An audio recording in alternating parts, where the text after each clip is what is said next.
So mga bay, good morning sa inyo lahat, no? Mayroon lang akong kwento lang ko dito. Ayan. Shut-off valve pala to siya. Nakalagay ito siya sa mga sa mga injection pump ng na rotary. Sa inline na walang ganito kasi ito, isay bilang nito, kinakat off lang yung diesel para mamatay yung mamatay yung engine natin. Ibali yung mga inline na mga injection pump ay wala siyang ganito. Ang ginagamit naman sa kanila na patayan ay yung engine stop motor ang tawag doon.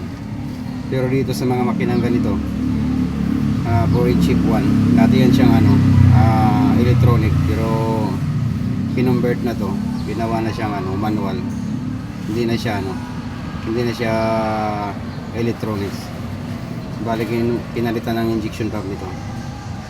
Tapos ito yung mga bay, once na halimbawa mamatayan tayo sa kalsada, biglang namamatay, tapos pag iano natin yung yung pump niya, filter niya, kasi ando na yung pump niya sa filter niya nito pag yun ang tumigas, tapos redondo lang siya na redondo, hindi siya umaandar, ay posible ito yung sira. Kasi once na hindi ito siya mag-open, pag hindi ito siya mag-open, hindi talaga aandar yung makina mo kahit anong gagawin mo pa. Pero pag nasa kalsada tayo, pwede naman natin hanapan ng paraan to. Baklasin natin to, tapos tatanggalin lang natin to. Yan. Medyo ingat lang kayo pag tanggalin to, bay, kasi ito may spring na mali ito dito sa dulo. Ito siya. Yan.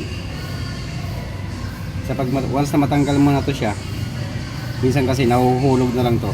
Baka hindi nyo makita yung hindi nyo makita yung spring, saka mawala yung spring, hindi nyo rin siya mapapagana. Pero pag nasa kalsada tayo, mamamatayan tayo, pwede na natin ito siya i-contain. Tanggalin natin ito siya, tanggalin na rin natin ito, hindi na natin siya ikabit, pero ibalik pa rin natin ito siya.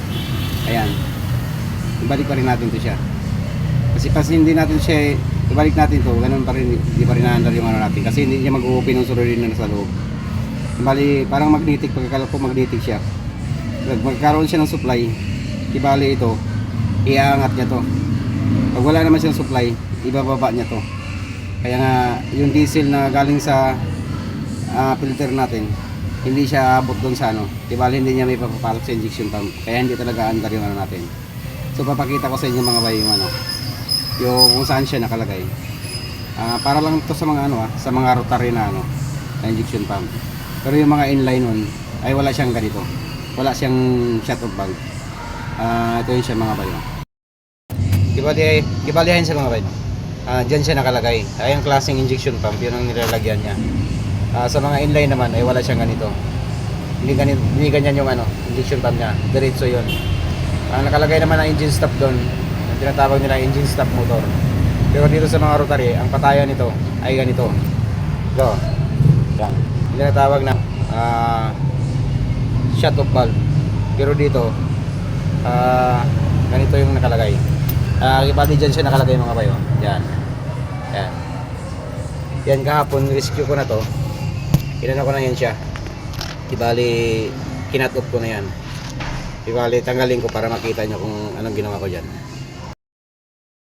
Ibali gagamit lang naman tayo ng 24mm. Kaso nga lang medyo to kasi medyo masikip talaga to siya. Pag ibalik na natin sa mga bayo, huwag niyong kalimutan yung ayan, huwag natin kalimutan yung o-ring na yan, kasi tatagal siya pag may pag hindi natin mailagay yung yung o-ring. Ayan mga bayo, nakabit na natin siya. Siguraduhin pala natin na may supply yung shut-off valve natin bago rin natin siya tatanggalin. Kasi once na walang supply yung shut-off valve natin, ay hindi talaga yan siya mag-o-open. Kaya ako kahapon tinignan ko na tong ito yung niya, ito yung supply niya diyan sa shut-off valve, may supply to. Kaya sigurado ako na ang sira niya ay shut-off valve. Pero bago natin pag hinalaan yung shut-off valve na yan, kailangan matrace muna natin to kung mayroon siyang supply o wala. Kasi pag wala to siyang supply ay hindi talaga mag-open yan. Kung wala siyang supply, puntahan muna natin yung mga fuse niya, tingnan natin kung mayroong pumutok na mga fuse. Tulad nito, nagaling to siya sa sa ECC. Pagbukas natin ng susi, magkakaroon siya ng supply. Kaya ito ay, may hawak ako na test light. Tingnan yun. Pagbubukas yung na yan.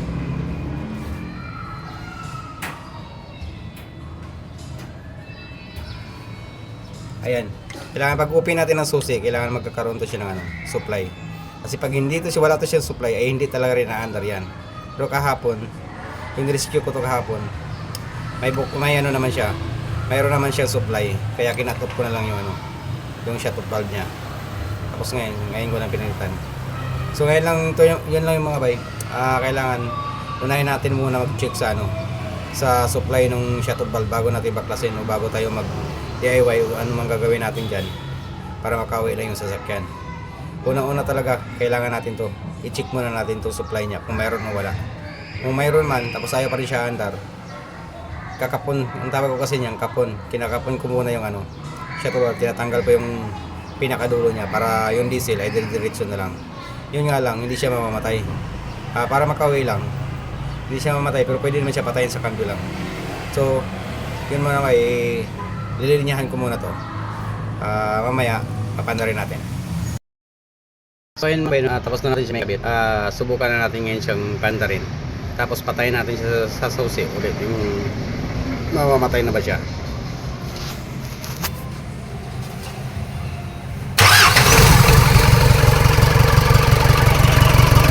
So yung mga kayo, umaandar na siya. Ngayon titingnan na lang natin kung may mga ligtas siya o wala para